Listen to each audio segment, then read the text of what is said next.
Sex, it's not just romance and mood lighting, it's a full-blown science experiment happening inside your body. Let's skip the cliches and dive right in. As the Hollywood cliche goes, post-coital, some of us sit back against the headboard, proud of our accomplishment at gratifying our lover, spouse, or one-night stand, and then light up a cigarette. How was it for you? Good enough, you surmise, as you take a well-earned drag? Or are you the kind of person to roll over in an instant, perhaps leaving your bedfellow exasperated and hardly ready to catch some Z's? Or perhaps you spare just a moment reposing, and then compose yourself and start again. Do you cuddle up, have a chat, talk about deep things, or even request a favor of your lover? According to research, these are all common. But what happens to our bodies during and after sex? That's what we'll find out today. In this episode of the Infographics Show, what happens to your body while you are having sex? Classic Hollywood cigarette scene, right? The irony is that smoking after sex wasn't just aesthetic, it was literally product placement in old films.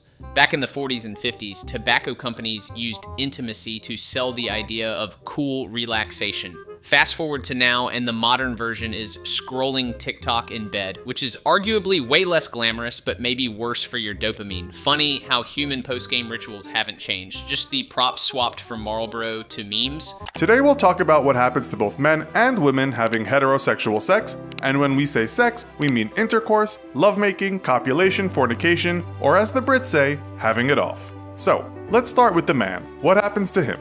At some point during sex, men reach a point of no return. This is sometimes called ejaculatory inevitability. Pulse rate and blood pressure rise, the sperm leaves him, and his penis has contractions. Now he can return to resting and let his body calm down, which apparently happens faster for men than women. The penis becomes flaccid, and most men will have to wait some time before they can go at it again, but it all depends on age, fitness, and of course the urge to return to the hearth of passion. Some guys at this point will just want to go to sleep. Is this plain rude, or is it a biological necessity?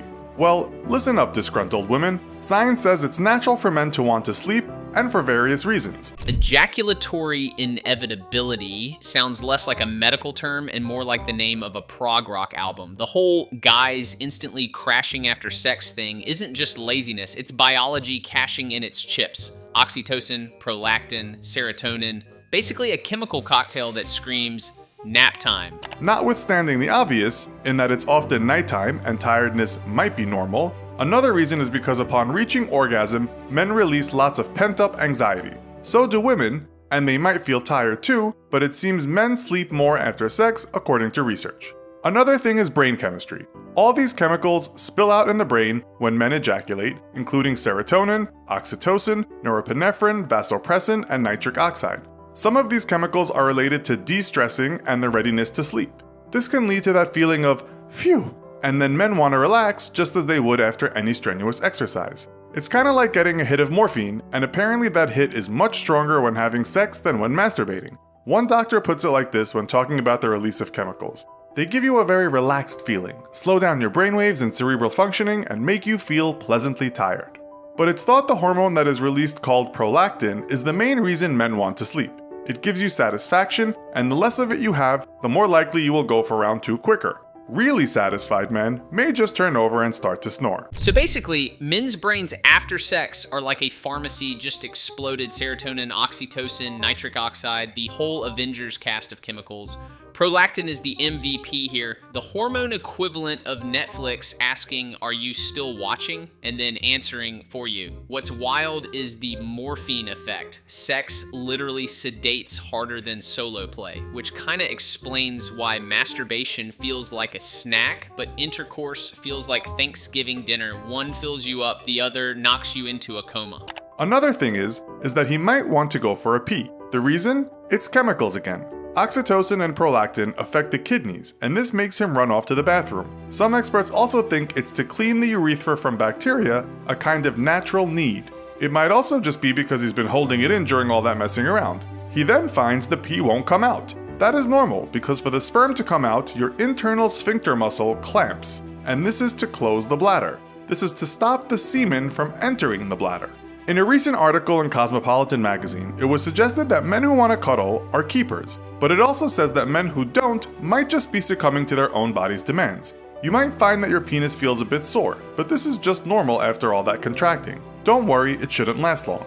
And don't be shocked if your testicles have shrunk, because this is normal too. The whole pee won't come out thing, totally normal, because biology literally installs a temporary firewall so fluids don't go to the wrong server. Also, testicles shrinking post-game sounds alarming, but it's just them cooling off, kind of like retractable earbuds after overuse, and Cosmopolitan calling cuddlers keepers. Cute idea, but sometimes biology says, forget cuddles, we're doing plumbing maintenance first. A doctor talking to Men's Health magazine explained it like this. When you ejaculate, the cremaster muscle contracts and brings your testicles up closer to your body, giving you the perception that they're smaller. Lastly, you may get a cramp in the toe. Apparently this happens a lot, but it's just because orgasm causes stimulation in the nerves, especially S1 in the spinal column, and that nerve affects the toes. If you look at some research, it also says some men's moods change dramatically after sex, but given the release of all that tension and all those chemicals flooding out, that's not so surprising.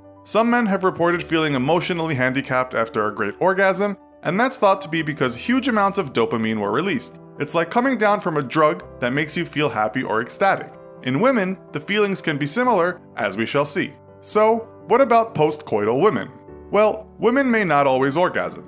According to an article in Psychology Today, which cited a number of studies, around half of women will regularly orgasm during intercourse, about 20% of women rarely orgasm, 20% consistently orgasm, and 5% never orgasm. Women's orgasm stats are bleak, about half climax inconsistently, 20% almost never, and 5% never at all. It's like evolution rolled out the feature with zero quality control. Meanwhile, guys get plug and play, and women get some assembly required. When they do, it's different from a man's one great push to the sun, as women have what has been called rapid rhythmic contractions. This can be quite the event, and some women certainly show this in their face, sometimes looking like they've had an ecstatic experience. These shockwaves go through her genitals, her anus, her uterus, and her pelvis, and she too will have a magnificent rush of chemicals flooding through her brain.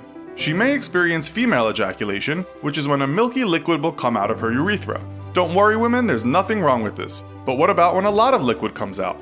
A neurophysiologist from Rutgers University in Newark says it's not the same milky stuff if it comes out in large amounts. In that case, she says, it is urine diluted with substances from the female prostate. Scientists are still not clear as to why some women do this and others don't, but it's certainly not harmful.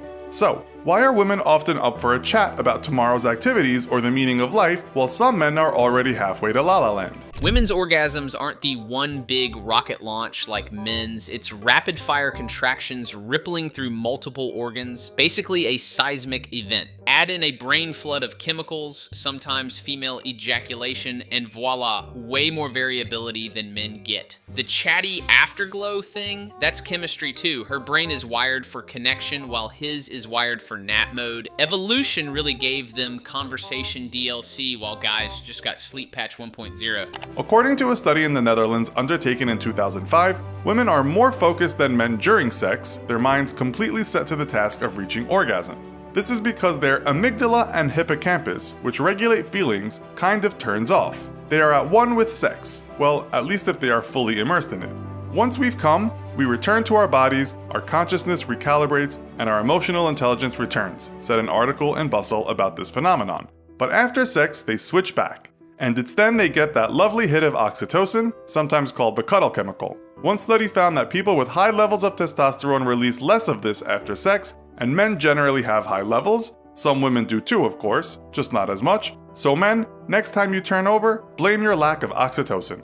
And women may not experience a refractory period at all. This is the downtime men need to get ready to do it again. Note, teenagers may not need much downtime, but then again, sex doesn't always last that long for these hyper-carnal kids. Women are multi-orgasmic and they usually could just start again. But be careful there, women, because sex can be more painful for you than it can be for men. Women might cramp up in the uterus, and this is due to the cuddle drug oxytocin.